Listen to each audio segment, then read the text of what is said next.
what people are missing, I think, about Bitcoin treasury companies is the whole point is to strengthen your balance sheet by adding Bitcoin to your balance sheet. Very different from, BlockFi or Celsius, where you're going out on the risk curve and, lending to riskier and riskier counterparties, and then it all blows up. With Bitcoin treasury companies, they're utilizing capital market tools to strengthen a business's balance sheet by accumulating the most attractive asset in the world, which is Bitcoin.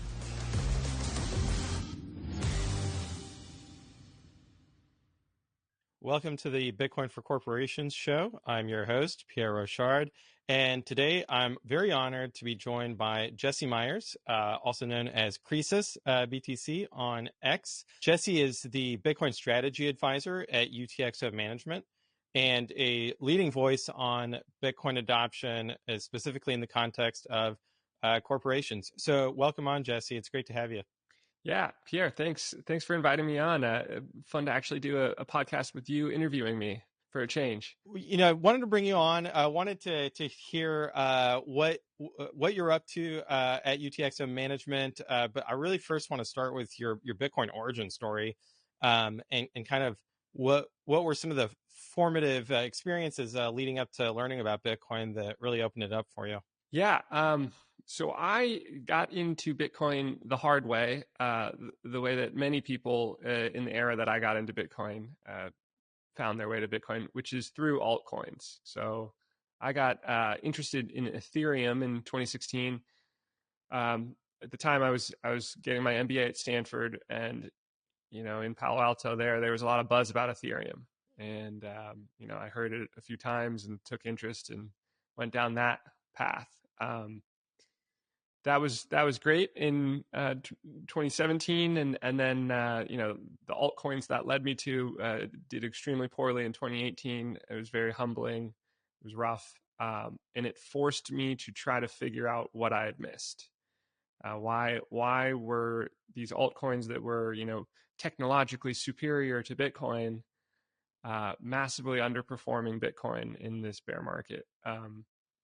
And that led me to the rabbit hole of reading in pretty quick succession. I read Bullish Case for Bitcoin, Changing World Order by Ray Dalio, Price of Tomorrow by Jeff Booth, and then capped that off with the Bitcoin Standard by Saifedean. And that was that rocked my world. That frankly undid my MBA because everything I had learned had been very Keynesian, and that series of readings was fundamentally Austrian in its teachings, and I couldn't deny the logic of it. So that pretty quickly brought me to Bitcoin. Not long after that, I started contributing to Bitcoin as a author and analyst under the pen name of Croesus. Croesus specifically because King Croesus was 2,600 years ago in Lydia, now Turkey, established the first bimetallic standardized coinage. So a huge milestone in monetary technology to facilitate trade. And I thought that was a cool bit of monetary history that I think Bitcoin is, in the direct lineage of. Yeah, that makes sense. So you came at it from this lens of so do you think that people who are Austrians who learn about Bitcoin are more likely to end up Bitcoin maximalists without dabbling in altcoins, or like are altcoins the result of Keynesian schooling? Yes, in short, I do fully believe that. I think altcoins are the result of Keynesian schooling plus Silicon Valley ethos of move fast and break things, and those both have this cultural cachet because of the lessons of the internet over the last 20, 30 years, and people think that that's how innovation is going to happen, but that doesn't work for money. Right. And you wrote an epic piece called Why the Yuppie Elite Dismissed Bitcoin in 2020. So does this piece really kind of synthesize the learnings you had along the way? Yes. That piece came from my frustration with my friend group, in particular my MBA friends, who were so dismissive of Bitcoin, and And all my other friend groups weren't that dismissive of Bitcoin. They were relatively open to the idea, but I think my Stanford MBA peers, because we had all invested so much of our time and energy and money into this school of thought of what we had been taught in business school and in our careers in business, there's a lot of opposition to that, to narratives that are counter to that school of thought, the fundamentally Keynesian school of thought that we all learned. And it's fascinating. I think a lot of Bitcoiners have experienced that in their lives, and I think that's why that piece resonated so well with the community and became surprisingly popular. You know, so many people in that era read that piece and still recommend it to their friends. And I think that the whole thesis there was that Bitcoin. Some people say that Bitcoin's an IQ test, and I think that's wrong. But you can't argue that Bitcoiners do tend to be quite smart. But my Stanford MBA peers are super smart too, and they are generally very dismissive of, almost universally dismissive of Bitcoin. And the thought that I explore in that piece is that if you have high trust in the system, it's hard to get to the Bitcoin maximalist point of view. And trust in the system extends to, like believing the Keynesian ideology that you learn in school, believing that 2% inflation is necessary for a healthy economy because that's what you were told, even though that was just kind of a number that was manufactured in Australia in the 1980s, I believe, if I recall. Yeah. And was convenient to governments, and so that became established wisdom. So if you believe that world, it's very hard to understand Bitcoin's value proposition in direct opposition to that thesis. But if you are wary of that, or if you're wary of government incentives, if you're wary of money printing, the irresistible levers of central banking, of make everything better by printing money, if you're wary of that, you can find Bitcoin more easily. And I think Austrians are already wary of that Keynesian school of thought, and so I think it's easier for people who have studied Austrian economics to find it, like you, Pierre. Yeah. So when people go, and so I went to business school as well. I didn't get a MBA. I got an accounting degree, but from the same school as me. Yeah, every kind of curriculum includes macroeconomics, right? Yes. And in those business schools, and so all of the business leaders in corporate America, by and large, have essentially had to take Keynesian economics and not necessarily been exposed to Austrian economics along the way, meaning that all they're taught is why money printing is good and why it's necessary. And then in the corporate world, I think that it has certainly translated into similar kinds of, well, let's just do NFTs, right? Like as our corporate strategy. So the crypto corporate strategy has been, do you think, warped through that lens of the Keynesian education of those who are in charge of that strategy? Yeah.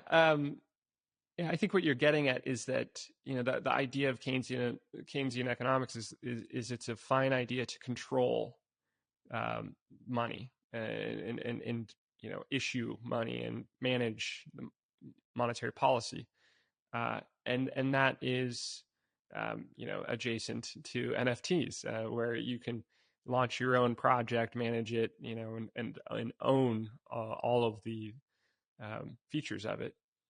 And obviously, Austrian economics says that no, the free market will establish what is the best money, and don't mess with it. Bitcoin is obviously in that school of thought of nobody can control it, nobody can change its monetary policy. So they are diametric opposites on that spectrum. Wish you could access cash without selling your Bitcoin? Ledn is the global leader in Bitcoin-backed lending. They've issued over $9 billion in loans since 2018 and never lost a single Satoshi of client assets. A Ledn loan is different. With custodied loans, collateral is not lent out to generate interest. No credit checks, funds in under 12 hours, with proof of reserves reports published every 6 months. Ledn gives Bitcoin holders a secure and transparent way to unlock liquidity without selling. Learn more at ledn.io. And then it strikes me that your thesis is when we look at the data of retail adoption happening so far earlier than institutional adoption, corporate adoption, that it reflects that dynamic that the retail investor is more likely to either not have been indoctrinated in, hey, fiat is good and Bitcoin is too volatile, or learn about Austrian economics. But now we are seeing institutional adoption start to catch up. And what do you think is really driving that? What is, for example, BlackRock's motivation, or the strategy in 2020 that made them overcome that bias against Bitcoin? Great question. I think that individuals are lighter organizations, right? They're easier. It's easier for an individual to make a decision than it is for an organization made up of a bunch of individuals on committees and so on to make a decision. And so inevitably you'd get a far out there thing like putting your money on magic internet money. That would be understood and by individuals first, and individuals would be the first to make that leap. And it has been interesting how slow institutions and corporations have been to embrace the same benefits that individuals saw, as early as 16 years ago. But I think that is the nature of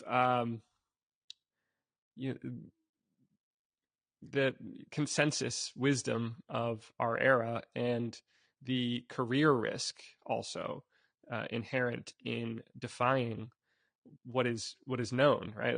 There's a great, I think it's a Twain quote of, it's not what you don't know that gets you in trouble; it's what you know for sure that just ain't so. And that's very, very true of fiat wisdom of, like, don't trust anything but the dollar, or anything but government issued money. I think it's very important to highlight, what kinds of institutions are the first to adopt Bitcoin.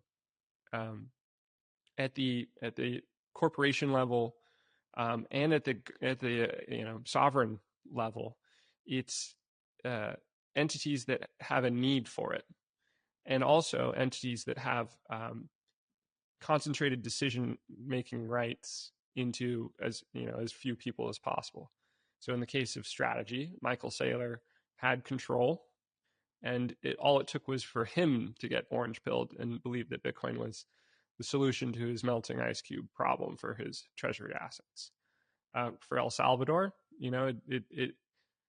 the circumstances were such that it made sense for Bukele to embrace Bitcoin, specifically because they were already on a US dollar standard, and meaning that they didn't control their own currency. They were downstream of the printing press in the US, and they got no benefits from the US printing money. So, what's your opportunity cost for switching to a currency that you also don't control, but nobody else controls? That's easier to make that leap. Anyway, I think going forward, looking at Bitcoin treasury companies, we see a similar sort of story of companies that needed something, or were otherwise going to die, are the first adopters of Bitcoin. MetaPlanet, their future was bleak.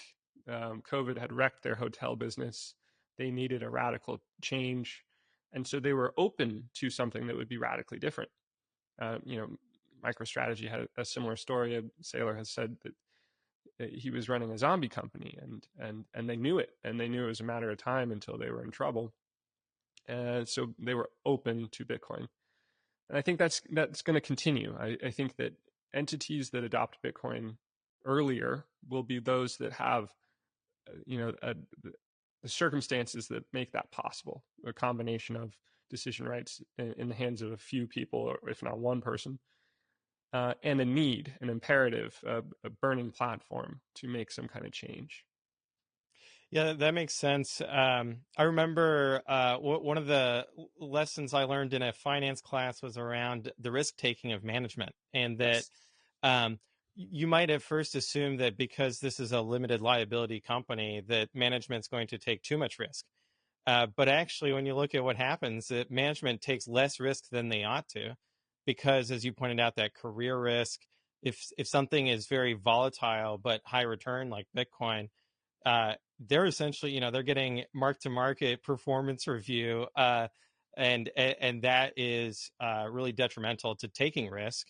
Um, but also to your point about the existential threat to the company, that's when it just becomes quite obvious that there's a lot of risk in not taking a risk, and that you do have to be backed into a corner to really throw a Hail Mary like adopting a Bitcoin treasury strategy.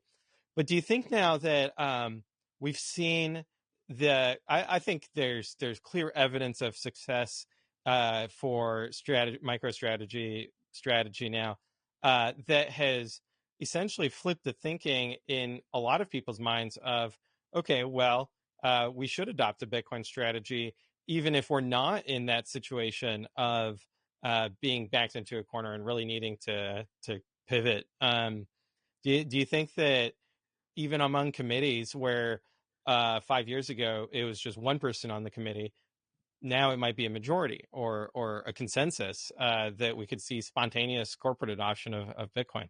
Yeah, I think every entity is different, and every entity is going through the individuals that constitute the decision-making process, and every single entity on the planet, they themselves are going through the process of wrapping their heads around Bitcoin as they continue to watch it do what it does, which is uh, increasing scarcity of new supply issuance, and price going up over time through the combination of that increasing scarcity plus increasing adoption.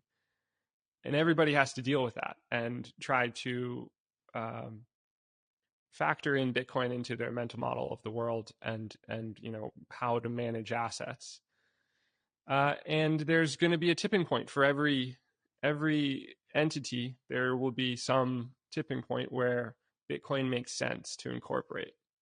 And for some that'll be soon, some that's already happened, the vast majority that's still ahead. But it is the bottoms up process of the viral coefficient of Bitcoin's properties spreading through people, and then those people who constitute part of organizations then impacting and influencing and then eventually tipping the organization to incorporate Bitcoin into their treasury strategy. So do you think that corporate adoption has to happen through existing companies as well, or could it just happen through new companies or essentially growth plays, right? Of this company was very small and then it adopted a Bitcoin treasury strategy. Now it's very large. And so you don't need, strictly speaking, adoption from the operating companies out there like Apple or Nvidia or the rest. Yeah, I think that the best thing that Apple could do for their shareholders is to adopt Bitcoin as a treasury asset and do it with conviction. I also think that they will be one of the last companies to do that. Right. And I think that's it's an anecdote that I think is a truism too, that companies that are riding high, that feel like they have a great business and they're very profitable, have the least incentive to change what they're doing and to embrace Bitcoin. And so I think they will be in the latter half of global adoption. And I think, by contrast, the zombie companies that need to make a change, or have a visionary leader who gets it and has control, they will be able to make that change sooner. And I think that Bitcoin treasury companies are all it takes for Bitcoin adoption to happen in a very meaningful way for corporations. And I think operating businesses, that are profitable, cash cows, they come later, and that's okay. Yeah. Yeah. So, how would you characterize, like, why is it that Bitcoin treasury companies can attract capital that, for example, wouldn't just go into a Bitcoin ETF, a spot Bitcoin ETF, or even into physical Bitcoin as a commodity, right? Yeah. What, why are these different pieces of ways of allocating to Bitcoin developing in parallel? Yeah. If you think about the properties that Bitcoin offers to an investor, they're incredible. It's the best asset in the world, but it doesn't do one thing. It doesn't deliver yield, right? And the entire idea of a Bitcoin treasury company is to leverage capital market tools to deliver shareholders with Bitcoin yield, and that's a very compelling value proposition. It does amount to taking some risk, right? So if you think of, I had this conversation with Michael Saylor 9 months ago, where I asked him, you've said that you never sell your Bitcoin. So, but now there are these Bitcoin treasury companies like yours that I'm missing out on because I'm 100% Bitcoin. What do you say to people like in my position? And he cut right through it and said, for Bitcoin maximalists, Bitcoin is the risk-free rate, but there's also a place in a portfolio for risk, and I've thought about that a lot in the last 9 months. I think he's right that I think the best thing that an individual can do is have your spot Bitcoin in cold storage, and then also evaluate, do you want to have some at-risk capital that's aiming to grow your Bitcoin stack through the prudent uh, leveraging and risk taking that I think Bitcoin treasury companies have proven is possible through tapping capital markets. Yeah, so I think that, like, that line of reasoning troubles a lot of Bitcoiners because they immediately think of when people say, "Oh, I'm investing in altcoins to earn more Bitcoin," Yeah. right? And Or like BlockFi or Celsius or these other right. things in the past. Yeah. So yeah, how would you like explain essentially the anti-fragility of, like, what has been learned from the past, and how does that apply to the present and future? Yeah. So Pierre, we both went to the same accounting program at UT Austin. Yeah. And I think about that a lot because you're very interested in Bitcoin for corporations and in Bitcoin treasury companies too. And I'm very interested in it. And I think the thread for us is accounting. And when you go to accounting school, you learn the language of business, and it's all about financial statements, right? So it's all about your cash flow statement, but really your income statement and your balance sheet. What people are missing, I think, about Bitcoin treasury companies is the whole point is to strengthen your balance sheet by adding Bitcoin to your balance sheet. So that's a fundamentally sound strategy where what the intention is to add the best asset in the world to your balance sheet for the benefit of shareholders. Very different from BlockFi or Celsius, where you're going out on the risk curve and lending to riskier and riskier counterparties, and then it all blows up in order to get your yield, right? Like that was what their business model was. In this case, you're borrowing in the case of debt, or you're issuing new equity at a premium and effectively buying Bitcoin at a discount to add that to your balance sheet for the benefit of shareholders. Super different fundamentals, and I think it all comes back to that accounting reality of, like, the value of a business is its balance sheet.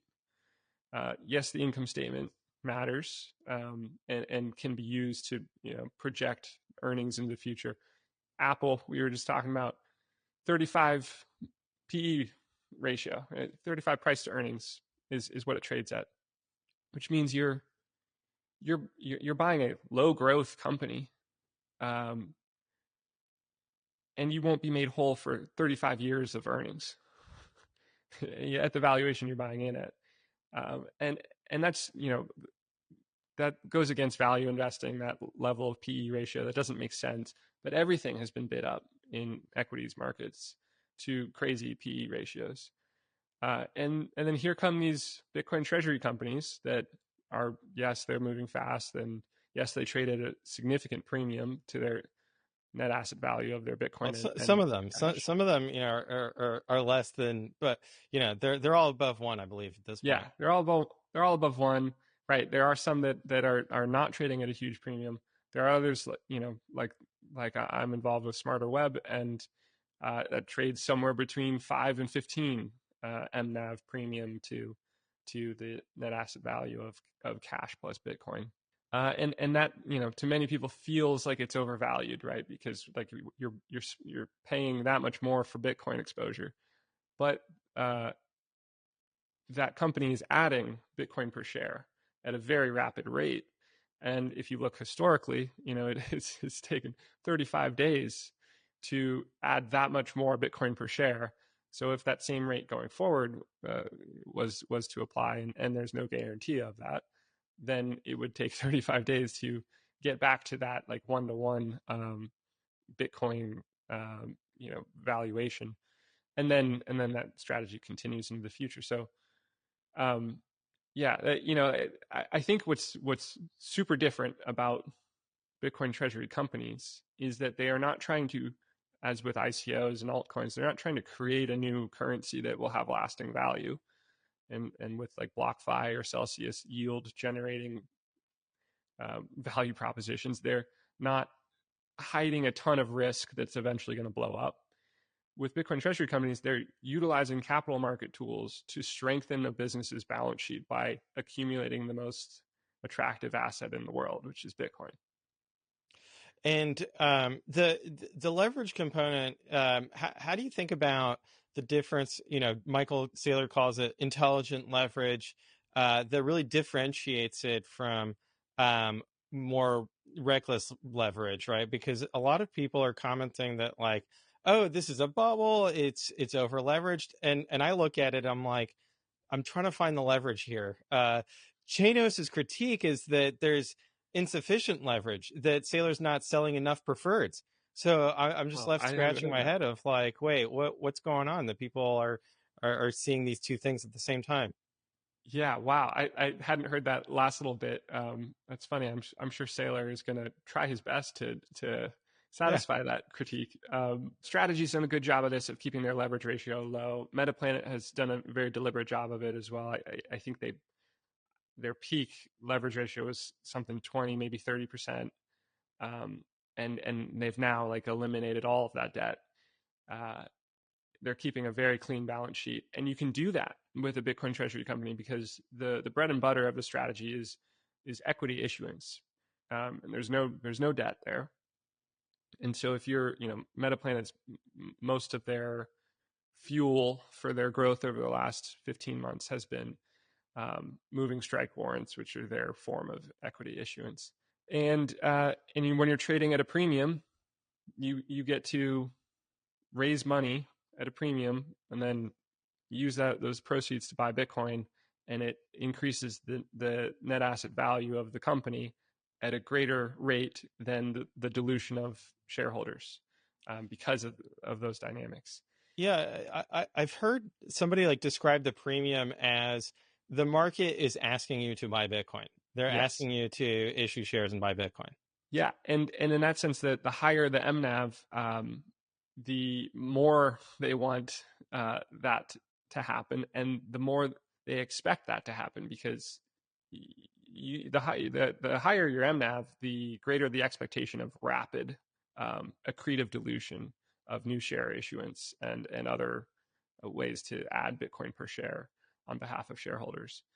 And yeah, it all comes back to like the very sound mechanics of corporate finance, and specifically the balance sheet focus of what these businesses are doing. I mean, we talk colloquially about businesses as instruments for generating profits, and we tend to only think about like how profitable they can be in the future.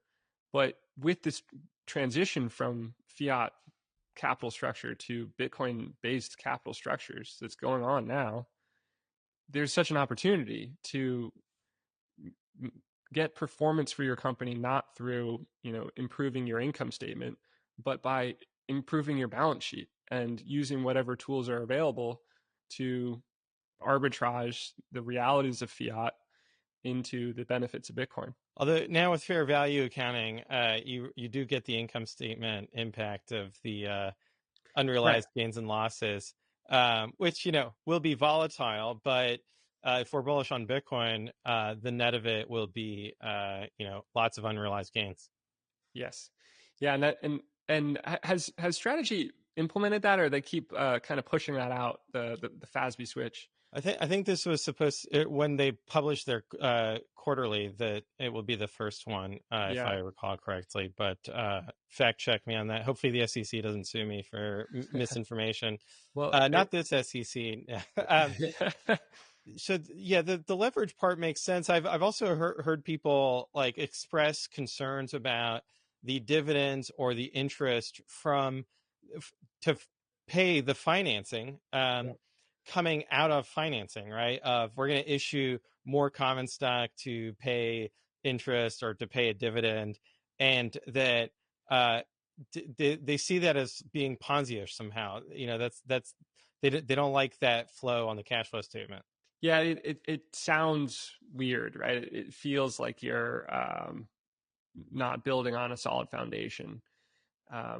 But so in Strategy's case, they now have 4 instruments. I guess the Stride one is not yet ATM, but they will have 4 instruments that they can sell at the market whenever on the day, whenever conditions are appropriate for them to sell that particular instrument in the market. And then the proceeds from those funds, very clearly in their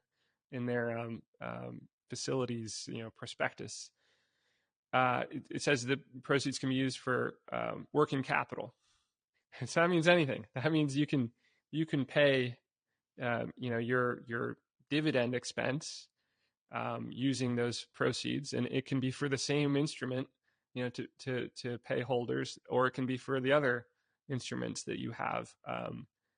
The important part is that the proportions there are not unreasonable, right? Like you can't you can't pay dividend expense that's like 100% of the value of the company, of course, but if you're in Strategy's case, their dividend obligations, really interest expense packaged up as preferred equities, is a tiny percentage of their value, a tiny percentage of the proceeds they're generating from issuing new stock, of their MSTR stock, and also their preferred equities.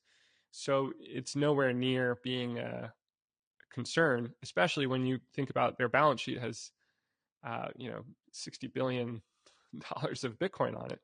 Yeah, and there's this bias that they should sell the Bitcoin, right? That in order to make payments in the future, they have to realize those gains and get cash out of their investing activities. But ultimately, that's just a bias that people have, I think, from just the historical fiat financial system, right? Where that's what people do. Although, I would point to, there's plenty of companies where they just go from refinancing to refinancing and rolling their debt, and nobody accuses them of being a Ponzi. Yeah, exactly. I mean, that's and Saylor makes such a good point of this, of like, if you're returning capital, you're saying we have no better idea of what to do with this than give it back to you. And Saylor's strategy is to leverage Bitcoin, to ride Bitcoin for the benefit of shareholders. And his hypothesis is that Bitcoin will continue to grow at a 29% CAGR for the next 20 years. I guess actually he's upped it recently from his numbers before, but it was 29%. And he's more than happy to pay 10% to borrow capital to put it in Bitcoin and let it grow at 29% and keep paying a 10% dividend in order to do that. And that's what people are missing here, is that there's these two giant pools of capital in the world, equities and bonds. Bonds is over 300 trillion and equities is 130 trillion and change. As we talked about with Apple, equities are all overvalued just across the board. And bond capital is getting low, mid-single digits annual returns, when I think the true inflation rate is something like 7%. That's what Saylor has in his model for how things will go over the next 20 years. And I think that's right, because that's what M2 has been growing at and continues to grow at roughly. So I think that's the true inflation rate for all assets. So if you're holding a bond, if you're holding a T-bill getting 4.5%, you're destroying value at 2.5% a year just by holding that. And what you could do is instead reallocate some of your capital to these instruments that Strategy is now offering, where they're heavily over collateralized. They, in my opinion, have a better credit rating than the U.S. government at this point, and they're saying we'll give you 10%. You don't have to hold T-bills getting 4.5%, destroying value. You can actually get a positive return if you understand this instrument enough to say yes to that proposition. And I think what we're seeing is a trickle that will grow into a stream and eventually a tidal wave of capital flowing from the bond market into Bitcoin through Bitcoin treasury companies that offer these products. Yeah, and I think that when people look at this, and the common question obviously is, okay, well, why don't these bond buyers, why don't they go buy spot Bitcoin instead?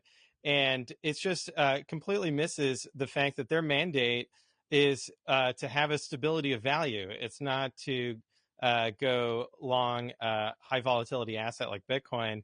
So they need what Saylor referred to as a step down transformer, right? That takes the wild swings of Bitcoin and kind of clips it. Is that your read of why there is so much natural demand for products like this? Yes, completely. Put yourself in the shoes of like a fixed income portfolio manager.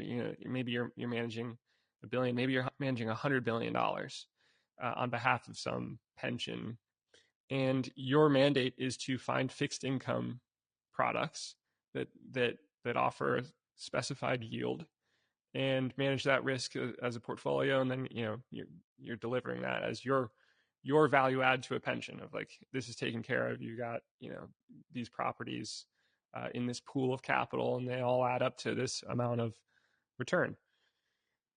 And they're not able to go park some spot Bitcoin on in that portfolio, because it has to be fixed income instruments. And so Saylor, I had never heard the step down transformer, but of course in classic engineering master class, that's perfect from Saylor. That I'd say it as he has figured out what products he needs to offer to meet bond capital where it is at. And that's what he's done with these preferred equities. Of they can say yes to a 10% dividend.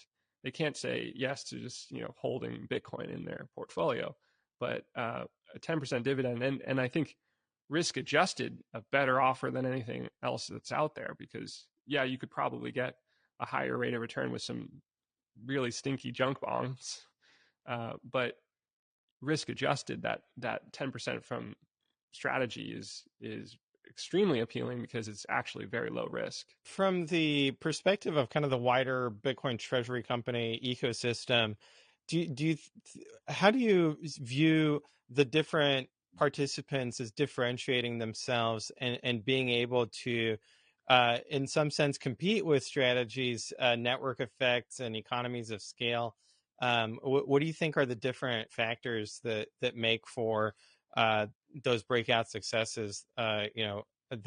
That are adjacent to strategy. Yeah. I did some analysis, I guess about a month ago now, of the current state of like Bitcoin treasury companies. And I make the distinction between corporations who have adopted Bitcoin as part of their treasury strategy and Right. corporations who are actively pursuing a pure Bitcoin yield strategy with their treasury. And of the Bitcoin treasury companies, strategy has like 90% plus of all the Bitcoin of all the companies doing that. They have a massive lead, and they will. They've already cemented it. They've won in the U.S. and they've won globally. They will be the. I think part of this analysis. I think that Bitcoin treasury companies will end up holding half of all the Bitcoin 20 years from now. And that's a crazy number. It doesn't feel possible, but when you think through the mechanics, that's what I think is possible on the high end. And I think that strategy will have half of that, so a quarter of all the Bitcoin, 5 million Bitcoin, I think, will be under strategy's umbrella. And there's no really competing with that, but at the same time, you don't have to be a direct competitor with that. You can win alongside strategy. What I'm very bullish on is that I agree with the UTXO thesis that there will be a dominant Bitcoin treasury company in each capital market. And I think that's what we've seen with MetaPlanet over the last year is, they started as a $10 million failing hotel company, and they have used, the capital markets tools available to them to become a $5 to $10 billion company in 15 months. And they have put themselves in clear leadership position in that capital market.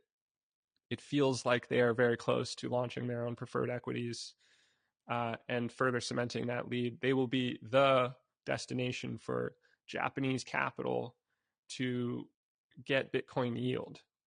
And that value proposition is now and will continue to be very attractive.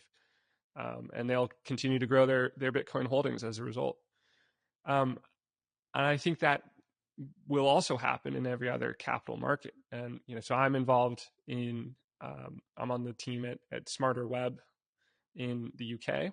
And I'm very excited about what's going on there because it feels like we have a line of sight to run the same playbook as MetaPlanet has over the last 15 months. And it's already well underway. And we've already established a leadership position in the UK as a Bitcoin treasury company, something like 10x larger than the next closest competitor. And I think that's a formula for success over the next year and beyond, to beyond where MetaPlanet currently is. I think, there's a line of sight to get to that. And then I think, you continue to grow from there as well by continuing to follow the path that strategy has already blazed. So it's kind of amazing. At this point in time, we're watching the development of a very new industry that I think will be the big story in finance for the next 20 years. I think that Bitcoin has been the story for the last 16 years in the thing that nobody saw coming, that has been the big winner in global finance for the last 16 years. I think that Bitcoin treasury companies will be that story for the next 20 years, specifically because they're designed to meet capital where they are at and offer these products like these preferred equity products that strategy has pioneered in order to ingest capital, buy Bitcoin, deliver Bitcoin yield to shareholders, and then keep doing it. Do you think perpetual preferreds are somehow inherently the most adapted form of financing for the asset because of even on Stride, where he can turn off the interest payments, and so it's almost like you've got permanent capital on the asset side, and therefore you should have permanent capital on the liability side. Yeah, 100% agree with all that. Very sharp, Pierre. Yeah, I hadn't actually thought about exactly how you phrase that. It's perfect. I do think that these perpetual preferreds are the end game for any Bitcoin treasury company. I do think you need to get to a certain scale, have a certain balance sheet in order to offer them, because what's inherent in that proposition to bond market capital is, look at how great our balance sheet is. We are not a low credit rating entity.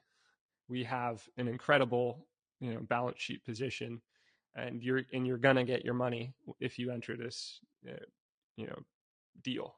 And then of course you need to grow that market, right? And Strategy has done a great job of that. They introduced these preferreds at a discount, and for the first couple of months they traded below the par of $100. They were introduced at like $80, and now they're all trading at a premium. Well, Strat's still new, but yeah, so the market has learned that this is actually a really attractive value proposition, and increasingly Strategy's capital raising will be through these instruments. And I think what Saylor likes to show, that chart that I made of the global asset landscape. It was $900 trillion.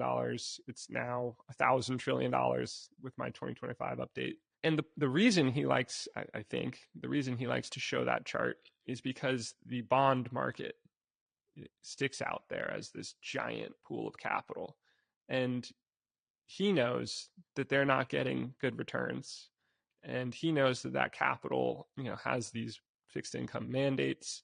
And he knows that that's the fuel source for his company to, tap into that capital, to offer them, here's your 10%. And then he can use that money to buy Bitcoin and benefit shareholders and massively increase his company's holdings. So I think that's the roadmap for every Bitcoin treasury company. Is you have to start with equity, because you can't start with bond, you can't start with preferreds. You don't have a balance sheet that's good enough yet. So you have to build that balance sheet through equity issuance, to do the accretive dilution model that MetaPlanet has proven is possible, starting from nothing. Do that, execute well enough on that, establish a leadership position, and then you're in a place where you could explore preferreds. And so could you think of Bitcoin treasury companies as essentially a way of coordinating between individuals to access better leverage than they would have individually? 100%. I mean, I would love to borrow $100 million through a convertible note at 0% interest and buy Bitcoin with it. Yeah. But I can't do that. I can't get debt cheap enough to make it worth doing that in size, right? It's just not possible for an individual. Maybe one day. Maybe one day. After the regulations on the banking system have loosened up. I would love that. But, we can't do that. But a corporation with a balance sheet and a track record can. And that's what's happening here, is like these capital market tools are available to public corporations, and they're not available to individuals. Like, I can't issue stock in Jesse, right, and then turn around and buy Bitcoin with the proceeds of that. It's not possible, but a corporation can do that. They can also access 0% interest rate debt, and then they can create these preferreds. So these are all that full set of tools is only possible for a corporation to do and not possible for an individual. This is how you get access to Bitcoin yield, because these tools make that possible. And that's also why investors are willing to pay a premium to get in on that, because they expect that if I pay more than the net asset value of the Bitcoin today, and they keep executing on this strategy, then I've eventually grown my Bitcoin, even though I bought it at a premium. And how do you see the evolution of MNAVs? Is it that when the company's young, it has a higher MNAV, and then as it gets older, the MNAV compresses?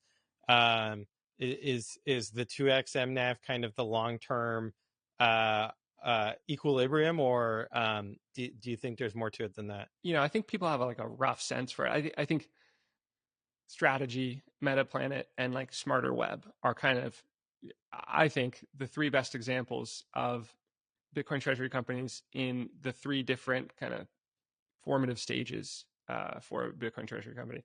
Strategy, obviously mature. Their MNAV is usually under 2, right? I guess it's kind of 1.5 to 2.5, something like that.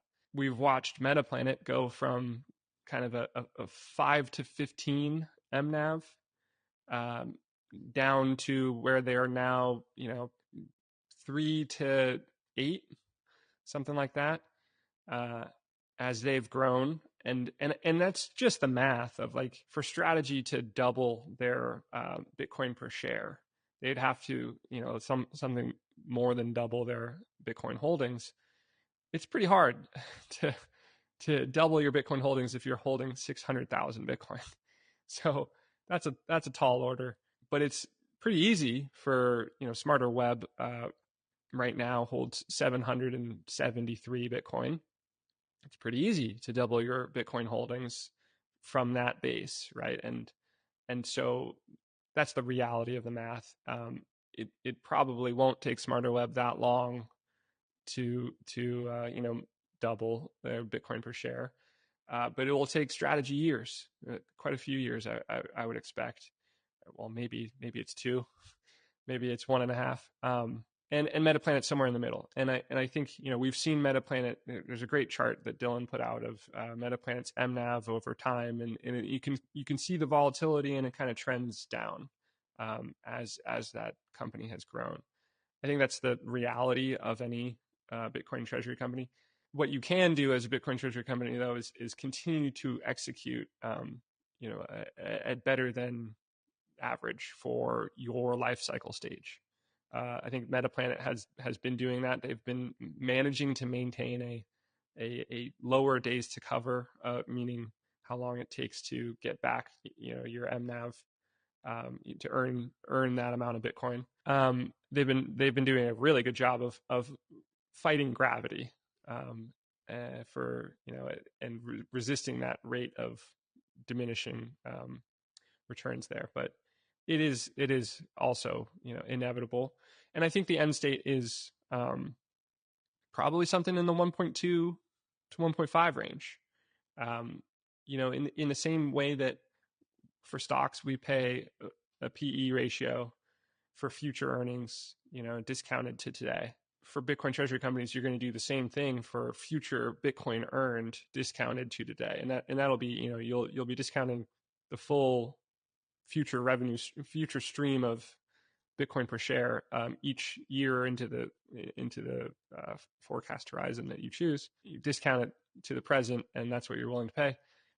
I think it'll be quite doable for a company like Strategy to earn 5% a year, something like that, in a pretty end state scenario.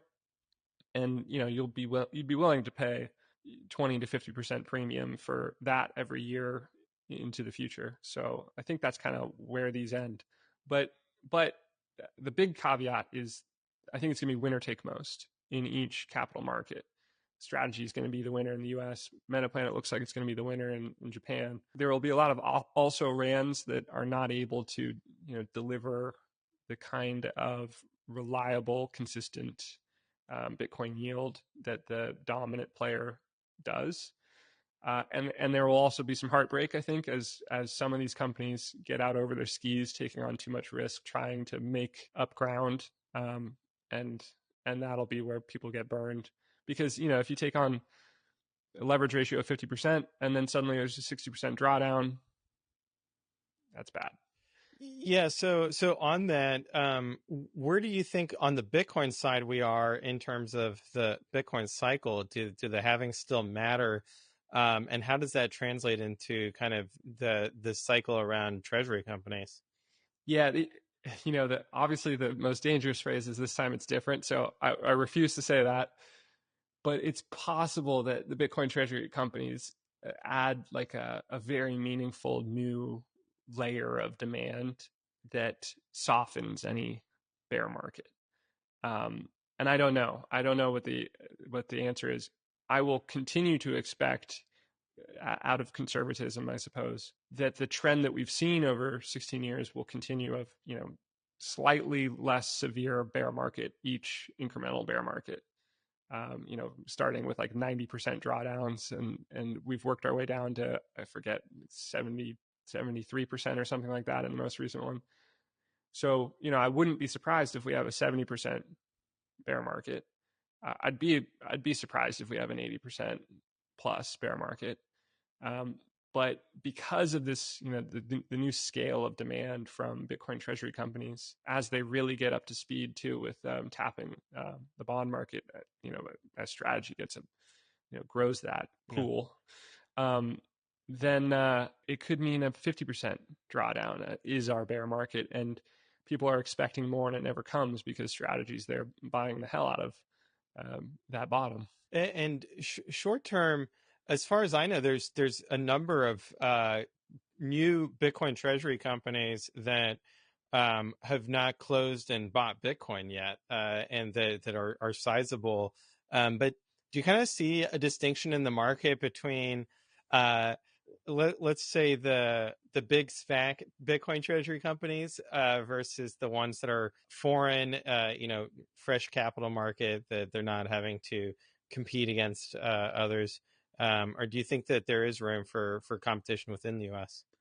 Yeah, there's definitely room for competition, and I waffle on this myself because I think that there will be losers, but it's also a great idea to just be adding Bitcoin to your balance sheet. Like you may be a loser at a really, really good idea, and or on a relative basis, right?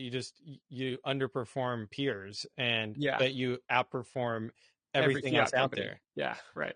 I think that's right. That's a good way to frame it. There are a lot of companies that are popping up with like somewhat sketchy origins, that or structures that are opaque and self-dealing a bit, and they won't end up great. I think like just kind of looking at what's happening all over the world, because there's going to be a lot of people who view this as a way to make a quick buck because of look how well MetaPlanet and Smarter Web are doing, and they're going to come in and try to make money for themselves, but rather than for their shareholders. I also think that there is a mistake that some of these companies are making of trying to just buy as much Bitcoin as possible up front. I think that's the wrong approach, because I think you actually want to start small and grow and deliver a track record of growing and adding Bitcoin per share over time, because not only do you prove your mechanics, you prove your performance, you grow your investor base, you grow your liquidity, and liquidity is essential, because if you're selling at the market, you need a certain amount of volume in order to do that without moving the market. So all those things, and especially like building a community that is rabid and will talk you up to their whole network, is a part of success here. And I think it's the wrong move to come in and buy 40,000 Bitcoin or 50,000 Bitcoin, or even come in and say, boom, 10,000 Bitcoin, because it's really hard to follow that up with if you come in and you buy 50,000 Bitcoin, you need to buy 100,000 Bitcoin more within a year in order to even have any good metrics to show, and that's pretty hard. But so if those bigger companies, if the reason they're bigger is because they're tapping into more institutional capital and less retail capital, I agree with your point that you want to give retail an opportunity to have grown with you and to have like been a part of the upside that drives their excitement, and you don't get that with a big raise up front. But do you see a path where a lot of the new entrants, they start institutional and they just continue institutional and are able to raise that amount of capital? Maybe that I'm missing something here, and I have been focused on the kind of organic grassroots retail driven version of the Bitcoin treasury strategy, because I think I'm so impressed with MetaPlanet and what they've done, and I think that's a repeatable model in each capital market. I think there can be a MetaPlanet in every meaningful capital market. I don't know about the like institutional variety of this. I do think it's, like, okay, so if you come in and you buy 50,000 Bitcoin and then you don't do anything for a while, what happens to your MNAV, right? Like, what do you trade at? Yeah. There's no excitement. There's no track record of, continuing to add Bitcoin per share. So I think your MNAV ends up low. Then if you issue more shares, you don't get as much accretive dilution for it. And you kind of, you've shot yourself in the foot. Then you've kind of, you've set a ceiling for what you can achieve in terms of accretive dilution and scale. That makes sense. So that's a really interesting perspective. I think that there's going to be so many trade-offs between these different approaches. And what do you think about how the Bitcoin are actually used on the balance sheet, right? I think that Saylor's perspective is keep it in cold storage. Don't go try to earn yield on the Bitcoin on the corporate balance sheet. Do you think that there's or even the use of derivatives, right? Where MetaPlanet, part of its income growth has been from writing cash secured puts. Other companies shy away from that and view it as, keeping too much cash around, which I sympathize with. But what do you think about kind of the active management side of the treasury company play? Yeah, what MetaPlanet did was really interesting, very effective for them. I was talking to Dylan about it, and he said that it was important in Japanese culture to show profits and to have that as part of the perception of the company and the success of the strategy to show that this is a healthy business now, even though we're doing something different, it's working and it's delivering profits. So culturally that mattered, and I think that was a great way to achieve that. I think that the purest strategy is probably the risk adjusted better one to do if you don't need to prove to your culture that that you exist in that this is a healthy business by showing profits. I do think that all of this will eventually, 20 years from now, assume we're in a world where all the capital that might be interested in Bitcoin from the bond market has moved into Bitcoin. All the capital from other asset buckets that might be interested in Bitcoin has moved into Bitcoin. And a lot of it moves into Bitcoin through Bitcoin treasury companies. In that sort of end state, maybe it's 20 years, maybe it's 30 years from now, I think that, strategy becomes the best lender in the world. And they probably partner with, a variety of banks, of top notch banks. I mean, I think that Saylor is open to the credit risk of lending to Goldman Sachs since they're going to be backed by the U.S. government anyway.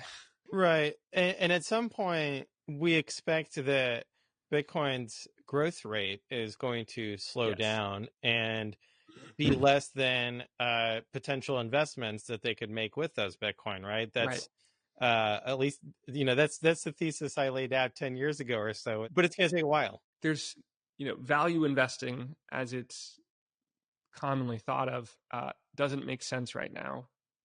And well, during the transition to Bitcoin, it won't make sense. But after that transition, you reach a new equilibrium, and the thing to do with capital is put it to work in value investing ways, and that can include lending too. That's all super long term, and I think that in the near term, what we've seen in Bitcoin is that trying to generate yield by lending out your Bitcoin doesn't work, and that's, I think, because the market is not yet mature enough, and you're competing with, like, how do you keep up with the CAGR of Bitcoin? Like, people have to put that Bitcoin to work, generate a return, and then pay it back, right? But you're not able to outcompete Bitcoin's just appreciation from just holding. So everybody ends up underwater on that, and you can't make do on your debt obligations, and then eventually the lender collapses. That's what we saw with BlockFi and Celsius. That's what we've seen in general with Bitcoin lending. And so I think it's for quite a while here still, it will be risk adjusted a terrible idea to lend out your Bitcoin. And you're making that decision on behalf of shareholders too. You're much better off not trying to seek out that extra few percent during this transition where, Bitcoin's going to deliver 29% CAGR. Just hold that and don't, chase a few extra percent. And when inevitably the borrower will not be able to do better than 29% a year by putting that Bitcoin to work, and they will end up not being able to pay it back. So, I think those two things are true at the same time. I think this all heads in a direction of Strategy is going to be able to get like 5% yield through, and that'll be through whatever makes the most sense. Like maybe that's Lightning channels and earning a yield through that. Maybe that's lending to Goldman Sachs. It's probably a diversified portfolio of Bitcoin yield generating operations, because that's what these Bitcoin treasury companies ultimately are. They are in the business of Bitcoin yield. That makes sense. And I think that's a great place to close it out, because that's a really fascinating vision for the future, Jesse. Thanks for coming on. Is there where should people find you? Yeah, I'm active on Twitter at Croesus_BTC. And you can find me also in the Smarter Web Company Twitter group, which has been growing very rapidly and very exciting, because I think we're in the early stages of repeating the path that MetaPlanet has laid out in Japan, but now doing it in the UK. Super excited about that. If people want to engage with me about that or anything else, Twitter's probably the best place. Awesome. Perfect. Well, thanks, Jesse. And we look forward to having you back on the show soon. Me as well.